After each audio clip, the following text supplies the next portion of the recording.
What's going on, everyone? Welcome back to another video. If you don't know who I am, that means you're new. I'm Mark. Let's go with y'all. Go check out my other videos. Check them out. Check them out. But first, stay on this one. So, there is no beating around the bush with this video.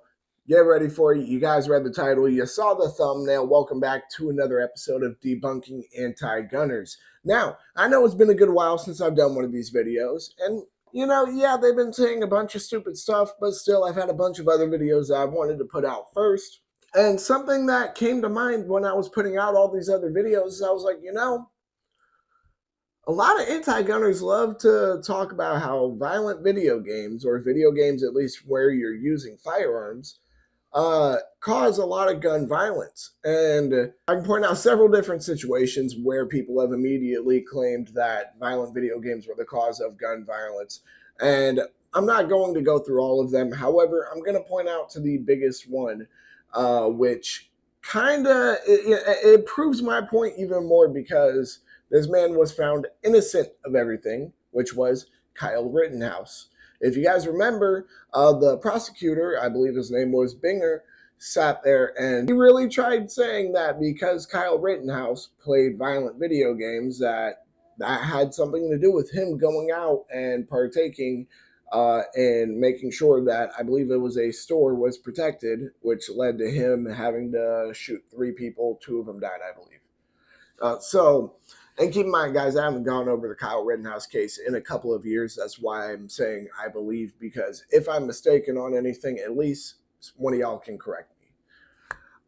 The problem with the argument that violent video games cause gun violence is that it only really means they're trying to say that your everyday parent isn't good enough at parenting to teach their children reality from fiction.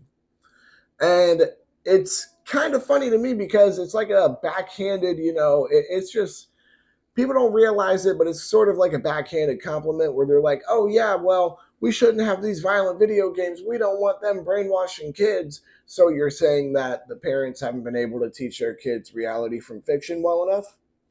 You know what I mean? That's another big issue with it. So take your pick. Take your pick, because let's be 100% honest here, guys. When I play Sly Cooper, I don't want to sit there and go out and steal things. When I play a Batman video game, I don't want to sit there and fight crime. Excuse me. When I play a WWE video game, I don't want to become a pro wrestler. So, it doesn't make sense when people make the arguments that, especially again for games like, we'll take Call of Duty, Rainbow Six, whatever, that use firearms a lot in them, that those cause gun violence. People who play those games are more likely to go and commit a mass shooting or do some sort of gun violence.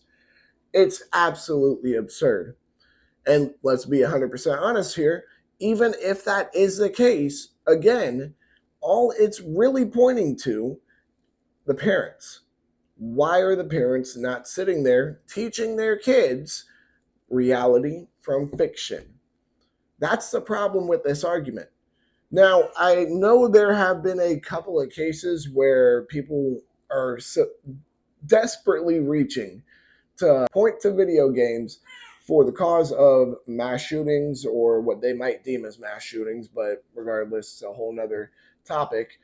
The whole point that I'm simply getting at is saying that violent video games causes gun violence is almost like saying that a cartoon will cause gun violence. That's like saying that movies cause gun violence. That's like saying YouTube videos causes gun violence. In the end, it just doesn't really add up. There's no true correlation to it, because if the argument is that violent video games will cause violence, then why do we not see, for example, if somebody's playing a video game like Batman, why are they not going out fighting crime?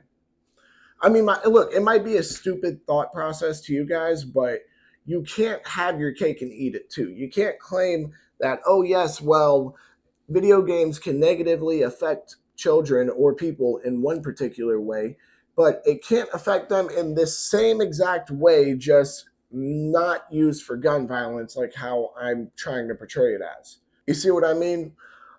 But with that being said, I do think that about wraps it up for this video. Again, guys, No, gun violence is not caused by violent video games. Again, it just makes zero sense. There is no true correlation to that argument. Again, that's simply just like saying that if I play a Batman video game, I'm going to fight crime. That's like saying if I play a SpongeBob video game, that I myself am going to be in the Krusty Krab making Krabby Patties. It doesn't add up. There's no actual correlation to it. And again, even if there is correlation to it, you know what that goes to show? That simply goes to show that these people are pointing out how piss poor of parents some people are for not being able to teach their kids reality from fiction. But with that being said, y'all make sure to like, comment, subscribe, share, hit that bell. When you hit that bell, hit all in. Whether or not you agree with me about my thought process on this, at least. Because again, guys, the argument that violent video games will cause gun violence, or at least violent video games that use firearms will cause gun violence, it doesn't add up. Because you can't say that a video game based around a specific action will cause the people who play it to want to go partake in that action. So why do I not want to go fight crime after I play Batman? Why do I not want to go Super Saiyan after I play Dragon Ball Z? I think you guys can see how stupid of logic this actually is. And of course, I have to make fun of it with you guys. But go ahead and comment your thoughts down below. Make sure to check out all my other videos. Y'all make sure to stay legal, stay safe, stay dangerous. Have a good one, y'all. Peace.